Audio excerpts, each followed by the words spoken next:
Tim Dosan atau tim Jipyong? Mas Yoris? Nah, ini juga menarik nih. Jadi saya bahkan sampai ribut nih sama istri saya. Saya nggak jarang banget ribut selama pernikahan nih, ribut gara-gara drakor gitu ya. Tapi balik lagi nih kan, kalau Mas Yoris kan memang selalu terkenalnya di dunia industri kreatif ya kan, dan sebagai seseorang yang juga selalu mengencourage orang untuk bisa mengerti dan membaca tren. Iya. Iya kan Mas Yoris. Nah, tapi berarti sebenarnya bisnis itu bagusnya mengikuti tren atau menciptakan tren atau gimana nih? Dosan sama si Dalmi itu menurut saya sih jauh lebih bagus gitu, karena ya udah ditinggal 3 tahun Mer. Iya. Udah ditinggal 3 tahun ke Silicon Valley, dia juga nggak make a move ya. Move yang signifikan gitu, cuman ya datang makan segala macam. Ya you've got your chance man. Saya nggak ada contekan mana-mana di dunia gitu, jadi atau mewarnai cover buku itu juga pertama di dunia, tapi maksudnya jangan dipikirin untuk for the sake of pertama di dunianya. Saya selalu mikirnya adalah mana yang paling berdampak untuk Indonesia. Kalau orang lain tuh biasanya tiap tahun bisnisnya harus grow, kalau saya tuh di OMG bisnis tuh pengennya profit sama seperti tahun lalu. Oh ya, kenapa?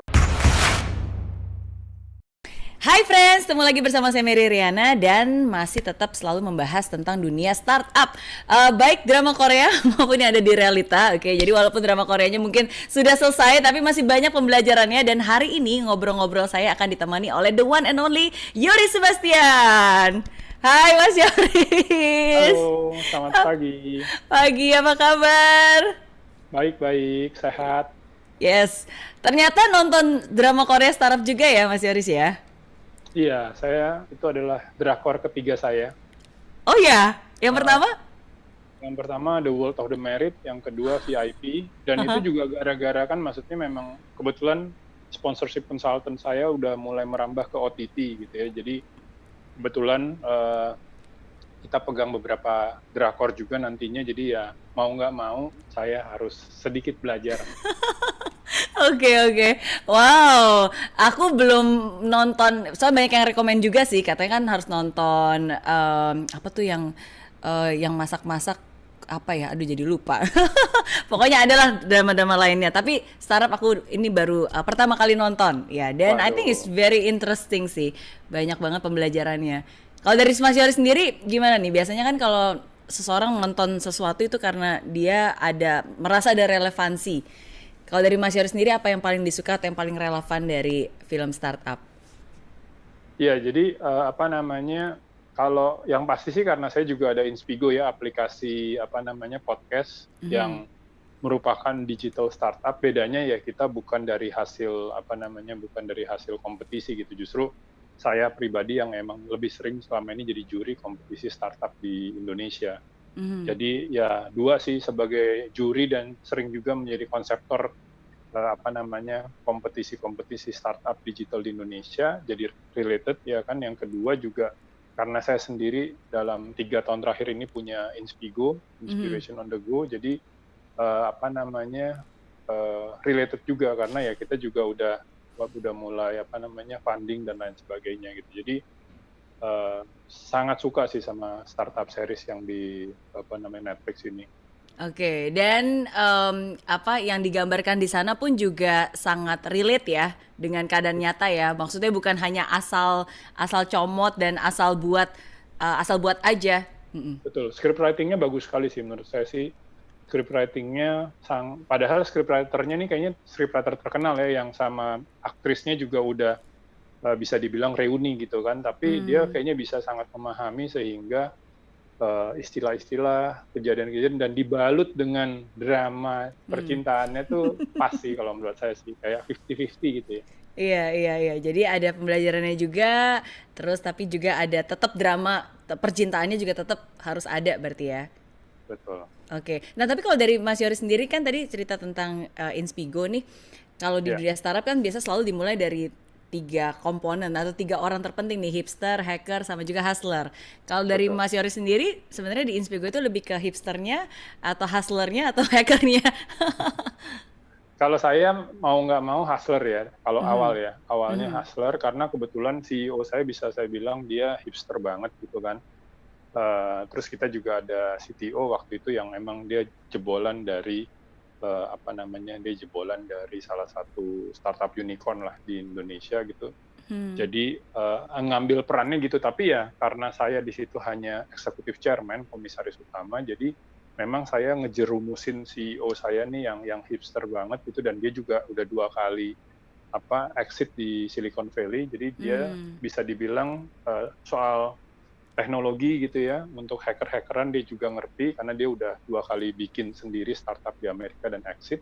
Terus nah justru yang dari sisi bisnis mungkin saya lebih banyak nyeburin dia dan biarin aja, misalnya ketemu klien gitu dia pergi sendiri, sementara di Indonesia kan Mary tahu sendiri ya, meeting satu hal bisa 7 orang yang datang, dia panik gitu kan, karena dia juga tipe anak Indonesia yang lulus SMA ke Amerika tak pernah kembali gitu, jadi dia agak-agak kaget sih sama Indonesia. Jadi tapi sekarang sih saya rasa sih dia sudah bisa tiga-tiganya ya, si CEO saya ini, si Tio Guritno. Tapi intinya waktu di awal mungkin saya lebih banyak ambil peran bisnis atau hustler gitu kan, dia di hipster karena dia juga passion dia tuh di desain, walaupun dia nggak sekolah desain, tapi desain-desain Inspigo yang keren itu atas arahan dia gitu ya.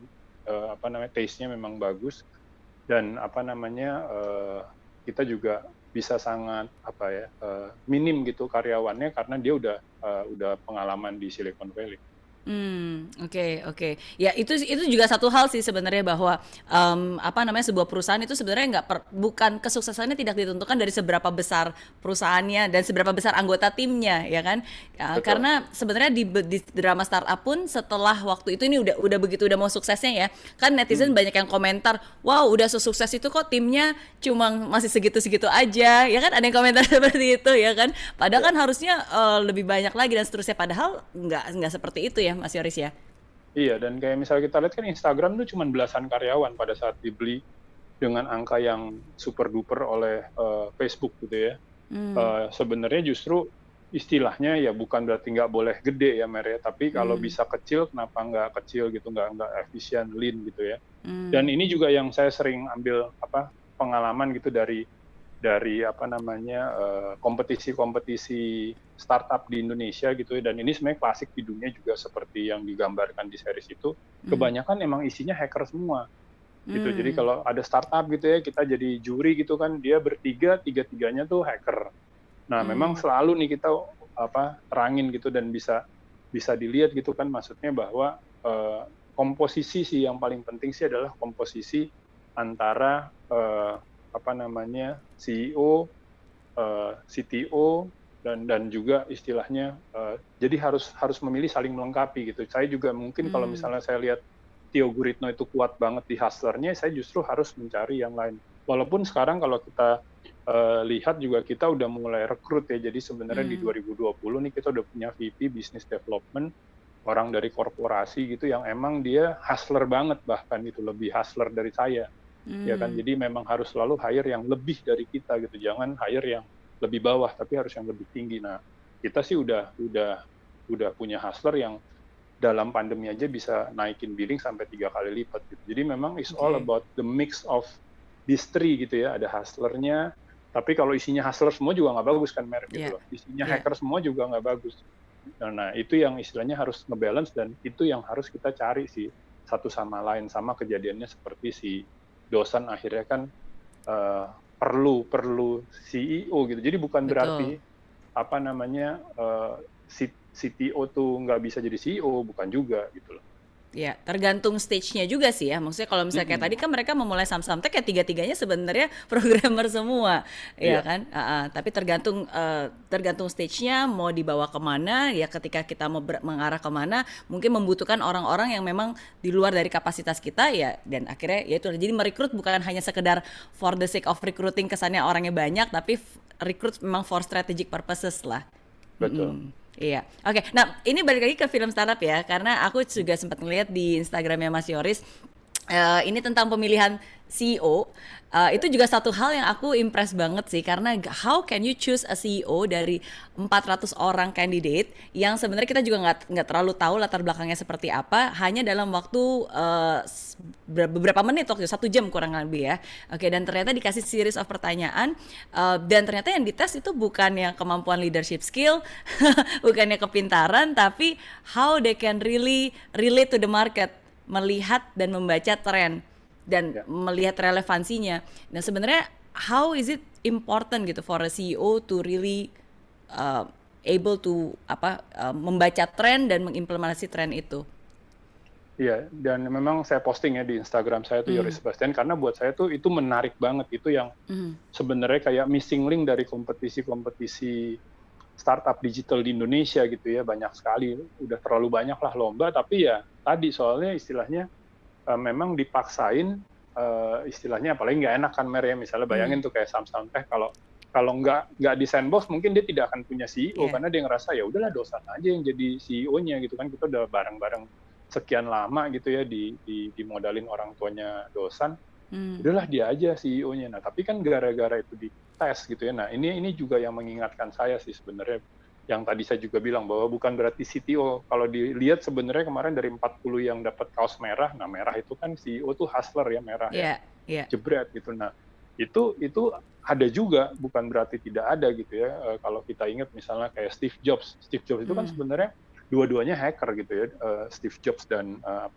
Wozniak. Tapi memang Wozniak itu yang benar-benar suka bikin personal computer gitu kan. Dan ternyata ini sama di Nintendo juga kayak gitu Mer. Jadi ada yang kayak Steve Jobs-nya yang ya dia sebenarnya ngerti technical, tapi dia tuh lebih seneng di bisnis. Bahkan kalau Steve Jobs juga dia seneng di hipster gitu kan, dia seneng font, sehingga fontnya Apple tuh yang pertama personal computer yang fontnya tuh indah-indah karena dia suka ikut kelas kaligrafi gitu. Jadi intinya buat saya adalah bukan hanya sekedar masalah dia membaca tren, tapi dia tuh harus berpengetahuan luas. Kan memang itu bedanya antara generalis dan spesialis. Ini juga kemarin saya beruntung diminta Gojek waktu itu dibayar suruh bedah buku, dan karena menurut mereka Mas Yoris ini generalis gitu loh. Mas Yoris tuh bukan spesialis, tapi memang kayak ya tadi sponsorship film iya, creative consultant iya, jadi pembicara juga iya, nulis buku ya, jadi kayak banyak banget gitu kan. Nah itu ternyata ada bukunya Mer, namanya Generalis. Kenapa Generalis? Triumph in the Hyper Specialized World. Nah itu juga kelihatan di startup series yang kita nonton sama-sama gitu, bahwa 40 yang dipilih untuk menjadi CEO itu dia harus berpengetahuan luas gitu loh. Jadi dia jangan ya karena gue orang teknologi, gue ngertinya teknologi doang gitu. Jadi itu sih sebenarnya kemarin yang dites gitu kan, sehingga dia berpengetahuan luas, dia bisa membaca tren, dan bahkan sebenarnya kalau saya sebagai juri atau mentor, saya selalu bilang kalian yang membuat tren gitu kan. Saya masih ingat banget waktu Inspigo pertama kali media gathering tuh, wartawan pada ngomong, Mas Yoris emang ada yang dengerin podcast di Indonesia? Ya saya bilang masalahnya saya ngerasa podcast itu yang paling cocok buat orang Indonesia, enteng, nggak makan banyak space.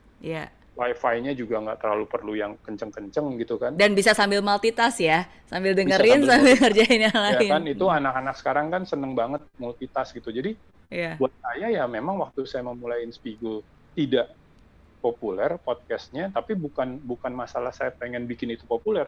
Saya merasa itu medium yang paling cocok untuk membagi inspirasi.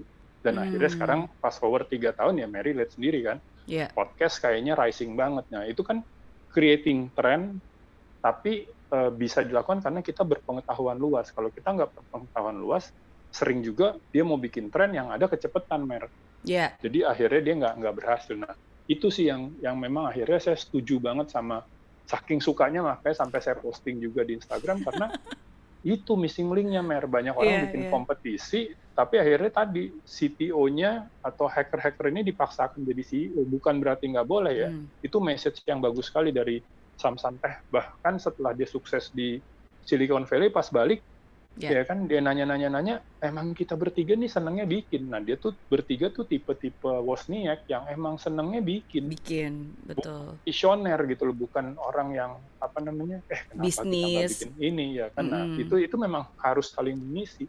Dan ternyata di mana-mana seperti itu. Di Nintendo juga ada tuh, namanya saya lupa, tapi yang pas kemarin bedah buku, soalnya contohnya tuh bukan Steve Jobs sama Wozniak, contohnya tuh si orang Nintendo gitu. Tapi karena saya nggak hafal namanya, saya selalu ngangkat contohnya Steve Jobs sama Wozniak. Tapi ternyata di beberapa company duo kepemimpinan itu selalu ada.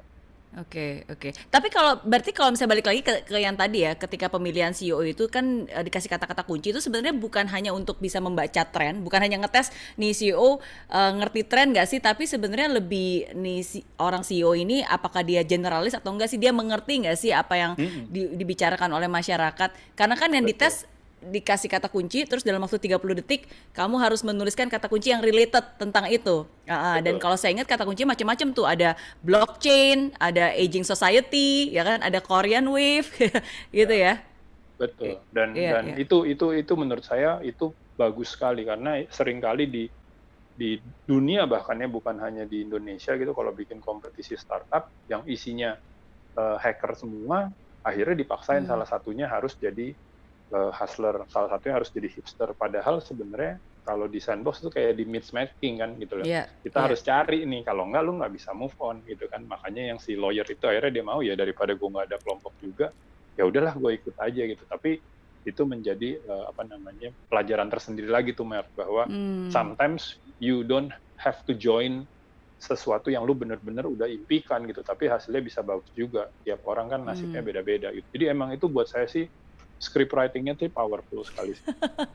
Iya. Banyak. Dan Durasinya kita apa? bisa bikin berapa episode, Mer, nggak kelar-kelar. Iya, iya betul. Dan apa, rapi banget gitu loh jahitnya. Jadi maksudnya yang dibicarakan di episode berikutnya ternyata itu memang udah direncanakan dari awal gitu. Jadi Nah, kalau jadi kalau memang itu rapi banget. tipikal drakor, itu tipikal drakor. Oh, gitu Dia ya. udah dia udah apa ya istilahnya udah ditanam-tanam gitu loh. Iya, nggak Supaya nanti ngasal. Jadi di situ betul. kita baru wah yang pantesan ya waktu itu gitu. Wah, itu tuh aku baru nonton 3 drakor sih ya, tapi udah ngeliat sih bahwa itu kecanggihan mereka sih nanam-nanamnya sih Iya. cakep Nanam benih seeding di mana-mana ya. di Cakep. mana-mana. Jadi pas di sini pas kita nonton, oh pantesan waktu itu dia gini. Pas itu Oke. tipikal dia, tipikal Oke. drakor. Iya. Tapi kalau balik lagi nih kan, kalau Mas Yoris kan memang selalu terkenalnya di dunia industri kreatif ya kan, dan sebagai seseorang yang juga selalu apa, mengencourage orang untuk bisa mengerti dan membaca tren. Iya. Iya kan Mas Yoris. Nah, tapi berarti sebenarnya bisnis itu bagusnya mengikuti tren atau menciptakan tren atau gimana nih? Karena kan kalau buat saya pribadi tren itu kan butuh timing ya. Jadi ketika sesuatu itu ada tren, tapi ketika kita mau masuk ke situ kan juga butuh waktu untuk mengeksekusi, dan by the time kita mengeksekusi bisa lagi trennya udah nggak di situ. Jadi kayak Iya. kejar-kejaran gitu. Mm-mm. Jadi ada macam-macam sih tergantung situasi kondisi kan. Mm. Misalnya kalau orang itu dia istilahnya BU butuh uang ya mau nggak mau dia bikin sesuatu yang ngikutin tren gitu ya. Iya. Mumpung lagi tren. Nah, tapi saya selalu ingetin pada saat kalian udah bikin duit, nah jangan lupa berinovasi untuk menciptakan tren yang baru. Gitu. Karena Mm. kan saya juga istilahnya saya nggak mau kayak ngomong sweet talk aja ya bahwa oh iya kalian tuh harus menciptakan tren. Pada kenyataannya nggak gampang Mer. Maksudnya Ya.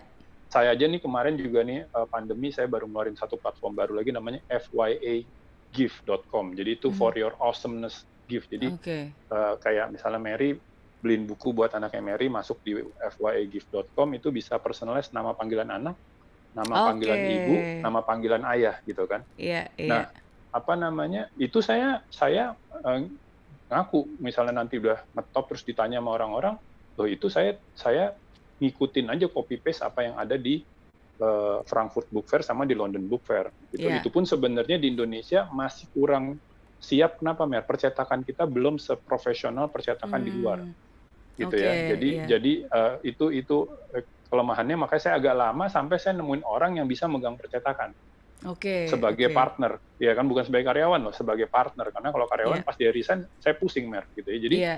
intinya even Yoris Sebastian in business tuh tidak selalu kayak Instigo tadi yang podcast ya, ataupun kemarin juga coworking space, saya buka coworking space yang pertama di Jakarta, Hmm. tidak selalu juga gitu ya. Bahkan misalnya kalau Alec Mande tuh malah saya nggak ada contekan mana-mana di dunia gitu, jadi atau mewarnai apa cover buku itu juga Hmm. pertama di dunia, tapi maksudnya jangan dipikirin untuk for the sake of pertama di dunianya. Saya selalu Hmm. mikirnya adalah mana yang paling berdampak untuk Indonesia gitu kan. Iya. Nah, jadi buat saya istilahnya misalnya kita terpaksa harus ngikutin tren nggak apa-apa Mer, tapi sisihkan sedikit keuntungan untuk menciptakan inovasi baru yang tidak lagi harus ngikutin Hmm. tren. Siapa tahu kayak tadi Mary bilang, siapa tahu itu Hmm. hanya menjadi tren sesaat. Iya. Dan harusnya sih kalau saya biasanya saya selalu kalau bikin bisnis saya akan nyari bisnis yang bukan sifatnya tren sesaat gitu loh. Jadi membaca tren penting, tapi buat saya lebih penting lagi terus menciptakan inovasi dari tren-tren yang kita baca. Oke. Ditunggu loh buku personalize-nya. Serius, karena Udah ada. aku tuh suka beli. Aku bahkan pernah beli waktu itu tapi impor dari luar kan. Dan itu bagus banget. Tapi memang harus dikirim dari luar. Jadi kan dipersonalize buku cerita anak, tapi ada namanya dia, ada petualangnya, ada karakter-karakternya. Dan aku Betul. juga berpikir, waduh ini kalau di Indo ya ada yang buat seperti ini itu pasti bakalan laku banget karena it's very good. Jadi kita kayak telling story buat anak kita, tapi dengan ada dia sebagai karakter kan. Betul. That's interesting. Dan kayak anak saya kan udah lihat sebenarnya proses bikinnya, saya juga pengen tahu kan, maksudnya masukan dari dia karena dia target market. Itu pas bukunya datang, baca itu nama dia, Deara itu mukanya tetap sumringah gitu loh, karena kayak, bukunya nih ada nama saya, karena waktu bikin itu kan pakai nama anaknya Ernest, karena Ernest penulis ceritanya, Ernest Prakasa. Jadi mungkin walaupun dia udah lihat gambarnya itu ini, apalagi yang istilahnya bener-bener kayak surprise ya. Kasih gitu pas dia buka, nama saya. Nah itu tapi tadi it took me like 4 years baru jalanin sampai nemu satu orang yang bisa dijadikan partner yang dia udah megang percetakan, Mer. Kalau enggak ini udah megang percetakan aja susah, apalagi kalau kita nggak punya orang yang megang percetakan. Jadi selalu sih bikin bisnis apapun, partner itu tuh harus beda-beda keahliannya. Iya. Ya makanya setuju banget kalau orang bilang idea is cheap karena ide ada di mana-mana. Kita bisa terinspirasi dari ini tapi mengeksekusinya itu butuh waktu, ya kan, dan mengeksekusinya itu yang nggak mudah. Oke, ditunggu, ntar ada versi Indonesianya, nggak usah beli jauh-jauh. Oke. Ya, tapi kalau Mas Yoris sendiri nih berarti kan pasti nonton startup banget ya kan. Di startup itu di beberapa episode bahkan diulang-ulang nih tentang sailing without map sama sailing with a map. Kalau Mas Yoris sendiri lebih pilih yang mana nih? Nah, lagi-lagi nih saya kan kebetulan serial entrepreneur ya, Mer ya. Jadi kalau untuk OMG gitu ya, OMG, Creative Junkies, perusahaan-perusahaan saya yang kecil, yang lean gitu ya, jumlah karyawannya nggak lebih dari 5, nah itu saya sail without map. Karena ya perusahaannya diciptakan atau didesain untuk susah ruginya, termasuk tahun ini 2020 itu dia bisa melewati 2020 dengan profit, walaupun tentunya sempat pusing juga di Maret April gitu ya karena revenue drop segala macam, tapi ya dia memang jadi perusahaan yang susah ruginya gitu, walaupun dia bukan perusahaan digital kayak Inspigo yang billingnya berlipat-lipat, tapi dia survive the pandemic. Dan 2021 sih harusnya bisa ngejar lagi mungkin untuk profit yang sebelumnya gitu ya. Gimana cara bikin perusahaan yang susah rugi? Ya itu, orangnya dikit, Mer. Jadi maksudnya orangnya dari pertama saya bikin 2007 OMG Consulting sampai sekarang dengan bangga karyawannya 5. Sehingga walaupun proyek saya mungkin cuma hitungan tangan atau cuma belasan, profitnya sebenarnya nggak gede-gede banget, tapi karena hanya buat saya dan 5 karyawan, mereka udah jackpot gitu ya, walaupun 2020 satu orang doang yang bisa jackpot gitu ya, yang dapat bonus gitu, yang selebihnya cukup bersyukur dengan tidak ada pemotongan gaji, tidak ada pemotongan tunjangan gitu kan, THR full gitu. Jadi itu selling without a map. Saya biasanya kalau meeting tahunan pun si OMG itu kita cuma mikir kita bikin apa lagi yang supaya dampak ke Indonesianya lebih besar, tapi bukan bahwa kalau ini lucu nih, Mer. Kalau orang lain tuh biasanya tiap tahun bisnisnya harus grow. Kalau saya tuh di OMG, bisnis tuh pengennya profit sama seperti tahun lalu. Oh ya? Kenapa? Jadi maksudnya, ya itu, kita selling without a map. Jadi maksudnya kayak, yang penting kita bersyukur dikasih dikasih profit yang sama. Nah, hanya mungkin karena staffnya, employee-nya nggak ada pressure, Mer, dia malah selalu exit. Nah, kalau dia exit nih, misalnya tahun depannya exit, yang tadinya misalnya 10 jadi 12. Nah, target tahun depannya 12. Gitu. Selalu samain sama yang tahun lalu. Kecuali misalnya tahun itu nih, kayak sekarang nih 2020 kan turun. Ya, saya akan ngambil targetnya ya tahun lalu. Tahun yang sebelum kita turun gitu kan. Jadi, intinya buat anak-anak itu, saya bilang, lu kalau bisa nyampe, lu akan dapat big bonus. Kalau nggak nyampe, ya udah gue nggak rugi anyway. Nah, beda sama Inspigo. Kalau Inspigo nih kayak kemarin, kita Raker tuh Spartan, Raker tuh berkali-kali workshop kan memang saya juga sering bikin workshop buat korporasi, sekarang kita bikin workshop buat individu, itu mengejar satu tujuan Iya, gitu loh. Salah satunya kalau nonton startup lagi DAU, iya. ya kan, daily Daily active active users. users, Nah, betul. itu bener-bener di workshopin, dibagi tugas sehingga target akhir tahun itu kalau dipecah-pecah jadi beberapa tim kecil, semuanya ngejar itu lama-lama nyampe. Nah, itu harus pakai map karena kita memang punya istilahnya punya numbers to achieve ya, ada di EU dan ada beberapa hal lain lah. Gitu. Nah, itu yang kita bikin workshop baru kemarin tuh dan kalau soal mentor kebetulan kelompok kecil saya yang menang gitu ya. Intinya ya tapi gitu istilahnya kalau jadi buat saya tuh dua-duanya benar. Jadi itu juga lagi-lagi kenapa saya suka banget skripnya si startup ini karena ya tadi dua-duanya sih saya kebetulan karena saya serial entrepreneur, dua-duanya saya jalanin dan nggak boleh sih kalau perusahaan besar sekali. Nah, dosan kan bisa ngomong kayak gitu karena dia cuma bertiga. Iya, betul. Gitu loh. Jadi istilahnya dia termasuk yang susah ruginya dan istilahnya dengan pengalaman dia. Semua orang pengen dia gitu kan. Jadi dia bisa selling without map gitu. Tapi kalau kayak Jipyong yang emang istilahnya perusahaan investment yang harus tanggung jawab kepada LP, ya kan? Nggak bisa tuh, nggak ada perencanaan, nggak ada perhitungan. Iya, nggak ada map, hajar bleh, nggak bisa. Jadi dua-duanya nggak salah. Dan Yoris Sebastian kebetulan, dua-duanya saya jalanin. Tergantung Mary mau ngeliat dari yang mana. Kalau dari OMG, yang saya company saya yang kecil, itu jalan. Nah, tapi kalau untuk yang Inspigo, we have to have a map.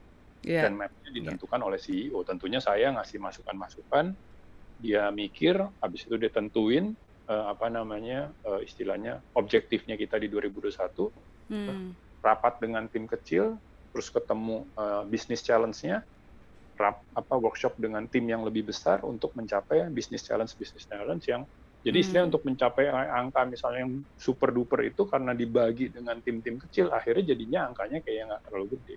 Betul. Setuju sih. Maksudnya ketika kan saya juga diskusi ya setiap kali nonton startup kan diskusi juga sama suami nih. Ya kita yang mana ya? Selling without map atau selling with a map gitu. Of course kalau dilihat dari background saya selama ini sebenarnya saya lebih kalau suruh pilih ya antara duanya saya lebih memilih tipe yang selling with a map. Karena memang saya sudah selalu punya plan 10 tahun ke depan mau seperti apa dan seterusnya. Tapi sama juga human needs kan ada certainty tapi ada juga variety ya kan. Bener nggak sih? Nggak bisa semuanya juga terstruktur tapi sometimes kadang-kadang kita butuh ada adrenalin yang ya udahlah kita nggak tahu nih ke arahnya kemana gitu. Siapa tahu kita bisa hit jackpot yang melebihi target kita gitu. Jadi in our business, in our life itu selalu 80-20 lah, jadi mungkin 80 yang benar-benar selling with a map, karena kan juga ada tanggungan, ada perusahaan, ada anak buah, ada tim yang memang juga harus disupport, jadi nggak mungkin tiba-tiba semuanya ya udah kita lihat aja gitu kan. Nah, tapi mungkin 20%-nya itu ya tetap kita ya udahlah just take a risk, try something new, explore gitu. Tapi ketika kita memulai sesuatu itu yang baru, ya namanya juga selling without map ya orangnya nggak bisa banyak-banyak sih, bener kata Mas Yoris gitu. Paling mungkin bertiga, berempat, berlima, ya udah kita mulai sesuatu yang baru gitu. Jadi nggak bisa terlalu besar juga ya. Betul. Berlayarnya. Interesting ya. Oke. Tim Dosan atau tim Jipyong? Nah, ini juga menarik nih. Jadi saya bahkan sampai ribut nih sama istri saya. Saya jarang banget ribut selama pernikahan. Nih ribut gara-gara drakor gitu ya. Jadi saya ini sebenarnya I see myself more into Jipyong gitu kan. Karena saya kebetulan beruntung di usia muda. Mirip-mirip kayak dia gitu. Udah posisinya yang lumayan gitu ya. Single, posisinya puncak gitu kan. Uang banyak. Keputusan. Nah, hanya sebenarnya saya juga agak-agak kayak Jipyong sih di awal tuh, mungkin Mary nggak tahu, saya tuh agak-agak harsh gitu, jadi sok-sok candid, tapi sebenarnya bikin banyak orang tuh jadi sedih gitu dengan komentar-komentar saya. Untungnya nggak ada yang sampai bunuh diri sih. Tapi intinya ya namanya mungkin juga kan usia masih muda gitu, kita nggak mikirin perasaan orang lain gitu. Jadi saya sebenarnya dalam diri saya tuh saya ngeliat tuh saya Jipyong banget, tapi kalau istilahnya taruhan sama istri saya pas nonton dari episode pertama gitu, ngikutin, saya lupa ya di episode keberapa, pas sudah mulai kelihatan kayaknya Jipyong juga tertarik sama Dalmi gitu kan, saya bilang ya kalau ini berdasarkan cerita ya, jadi Yoris Sebastian sebagai orang yang belasan tahun berkecimpung di dunia film, walaupun di sponsorship consultant dan later on marketing consultant, kalau ngikutin cerita sih, menurut saya sih akan yang menang Dosan. Jadi saya tuh tim Dosan. Istri saya bahkan sampai ada kaosnya, tim Ji Pyong gitu ya. Walaupun tadi kalau ditanya di Instagram segala macam, saya selalu bilang bahwa sebenarnya ini event sebelum akhirnya Dosan menang gitu, karena 81% orang milih Ji Pyong sebenarnya kalau di apa Betul. namanya di polling ya.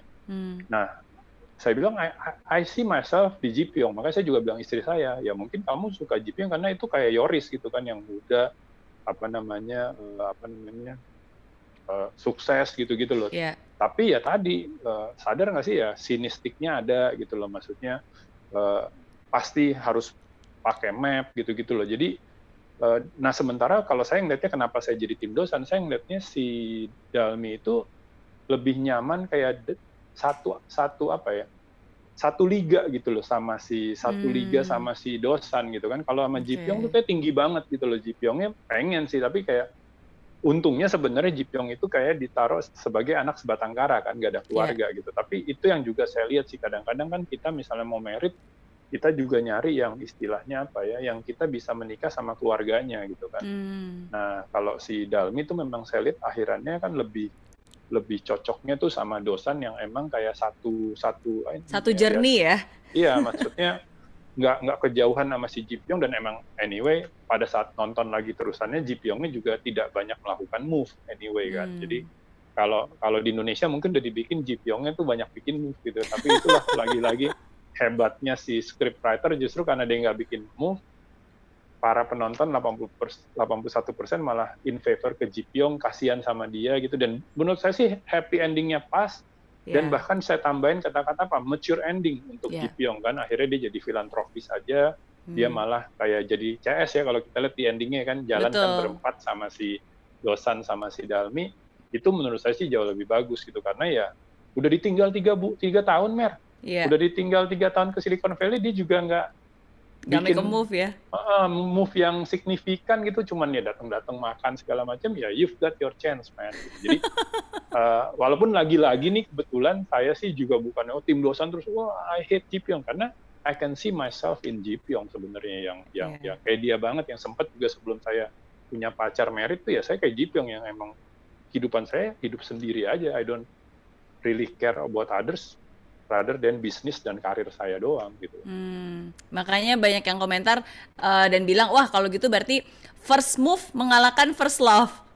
Karena kan first love-nya Dalmi kan sebenarnya yang di tulisan itu kan, tulisannya si Ji Pyong itu kan first love-nya. Ya, tapi kan yang makes the move kan si Dosan. Iya. Jadi bagus menurut saya, karena happy ending dan mature ending gitu loh. Kalau istilahnya dibikin Ji Pyongnya juga sedih kan kasihan gitu ya. Tapi itu pun 81% memilih Ji Pyong. Saya termasuk yang minoritas di tim Dosan. Iya, setuju sih. I love the ending, walaupun saya juga tim Ji Pyong sih dari awal sampai akhir, tidak terbelok. Tapi at least it serves their purpose, karena kan memang tujuan awalnya Ji Pyong kan membantu neneknya gitu, dan akhirnya kan itu ya dia sudah menjalankan tugas dan amanahnya dengan baik dan terselesaikan gitu. Semuanya happy ending. Ya cuma bahagianya menurut versi mereka sama versi netizen kan berbeda. Tapi it's really a happy ending buat semuanya gitu. Betul. Iya. That's nice. Oke. Yes, berarti ditunggu review drama Korea berikutnya. Iya. Mas Yoris lagi sibuk apa? Belum tentu sih. Kenapa? Iya, maksudnya ya tadi lah, drakor saya sangat milih-milih sih ya. Sebenarnya ada banyak banget kan, udah saya dapat. Begitu saya tahu nulis hashtag akhirnya drakor juga, langsung banyak tuh yang ngasih usulan-usulan. Tapi ya tadi lah, waktu juga terbatas. Jadi memang saya selalu milih tuh yang kayak misalnya yang 2 pertama itu juga kan selain bagus, memecahkan rekor per televisian, dan dia nongol di Trans gitu. Kebetulan juga saya ada beberapa kerjasama sama Trans, jadi buat saya penting juga nih saya mempelajari drakor yang diputar juga di Trans gitu ya. Jadi selalu seperti itu sih. Jadi buat saya sih belum tahu nih drakor keempat yang mana ya, tapi kayaknya nggak buru-buru deh. Saya cukup picky gitu memilih drakor yang ditonton, dan itu soalnya time consume juga ya. Yang startup ini kan panjang loh. Kalau yang sebelum-sebelumnya mungkin 1 episode setengah jam, ini 1 episode 1 jam lebih loh.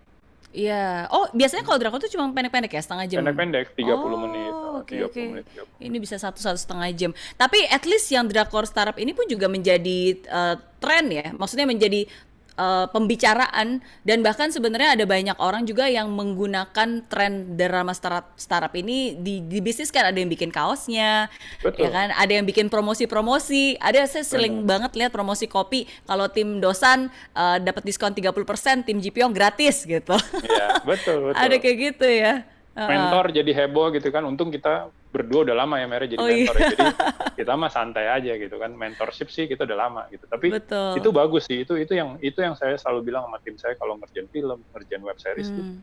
cari yang bukan hanya filmnya laku tapi juga bisa menginspirasi gerakan yang positif seperti si film startup ini. Kalau kayak seperti itu tuh termasuk tren atau hype atau viralitas, viral gitu, itu bedanya apa sih? Misalnya kayak tadi itu, apakah itu yang dimaksud dengan tren atau sebenarnya itu cuma hype doang? Ya nggak, jadi kalau yang sekedar hype itu yang soal tadi Jipyong dosannya gitu kan. Oke. Tapi menurut saya mentorship ini bisa jadi naik dan kalau dilakukan dengan benar itu bisa cukup long lasting.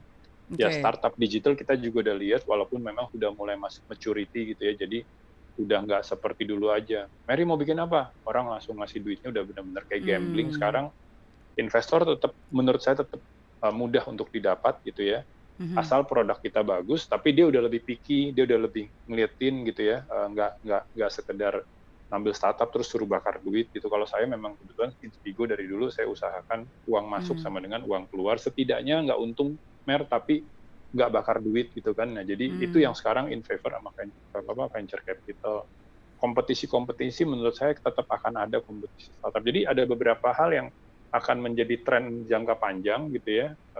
Saya nyebutnya kalau yang untuk tren 2021 ke depan itu creative challengers itu akan tetap ada, itu long lasting. Dari 10 tahun yang lalu saya bikin berbagai kompetisi innovation nasional itu sampai sekarang menurut saya tetap akan ada gitu. Nah, tapi kalau yang soal heboh-heboh nih Dosan Jipyong ya itu hype doang. Jadi kayak Oke. nggak bisa kelamaan, nanti pasti orang udah dice down gitu. Yang tadi diskon kalau tim Dosan, tim Jipyong, nah itu yang sifatnya tren sesaat. Oke, itu yang bisa dipakai untuk strategi marketing, tapi juga harus cepat karena kalau enggak nanti timingnya juga udah lewat.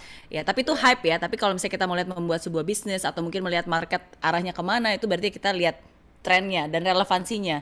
Dari tren Benar, itu ada inovasi apa gitu yang memang men-solve problem apa. Tetap bottom line-nya tetap sih, bukan hanya mendepends on trennya aja ya, tapi ujung-ujungnya mau buat apa. betul. Ya, oke. Thank you so much sekali lagi, Mas Yoris. Sama-sama, Thank you sudah berbagi ilmu, thank you sudah bertukar pikiran ya. Sukses terus buat Inspigo-nya. sama-sama. Sukses terus buat Mary. Sama-sama, yes, jaga kesehatan dan we are always looking forward for the better 2021 ya. Betul. More Ini pertama kali, possibility. Mer. Ini pertama kali nanti kalau lihat di Instagram saya, pertama kali saya berdoa untuk tahun yang lebih baik. Biasanya di Instagram saya hanya berdoa untuk mendapatkan tahun yang sama baiknya seperti tahun ini. Dan biasanya follower baru saya akan nanya, Mas Yoris, kok berdoa minta tahun yang sama? Saya bilang, Iya. kita minta tahun yang sama biasanya dikasih yang lebih sama Tuhan. Ya kan? Tapi kalau 2020 karena istilahnya ini banyak sekali orang yang sedih, banyak sekali orang ini, ya ini akan pertama kalinya nanti 31 Desember di Instagram saya akan berdoa, ya Tuhan semoga tahun depan lebih baik daripada tahun ini. Karena memang tahun ini buat saya, walaupun saya bersyukur ya, puji Tuhan, alhamdulillah banyak pintu-pintu baru. Tadi OMG dan perusahaan-perusahaan kecil saya masih profit gitu ya. Walaupun belum bisa menyamai profit sebelumnya, Inspigo billingnya berlipat-lipat, tapi saya juga ada spa yang dari Maret udah nggak buka lagi gitu kan, karena saya tipe yang tertib, nggak mau main kucing-kucingan, Mer. Dan akhirnya karena kita nganggap sebagai keluarga, ya kita subsidi silang, kita kasih mereka santunan dari pendapatan saya di company yang lain gitu kan. Jadi ini adalah pertama kalinya sih, Mer, dari sekian tahun, saya lupa ya saya mulai kebiasaan itu kapan, bahwa saya akan berdoa minta tahun yang lebih baik. Itu pertama kalinya untuk Yoris Sebastian. Amin. Ya, dan kalau kita minta lebih nanti juga Tuhan akan kasih lebih lagi ya. Siap, Amin. mudah-mudahan, amin. Amin. Thank you sekali lagi. Sukses. Salam buat teman-teman di OMG. Timnya Siap, keren-keren. Yuk, thank you so much Mas Yoris. Yes, sama-sama. bye. Bye-bye. Bye-bye. Eits, tunggu dulu. Jangan lupa untuk subscribe ya dan klik link di bawah ini. Jangan lupa juga untuk klik tombol loncengnya. Oke? Terima kasih.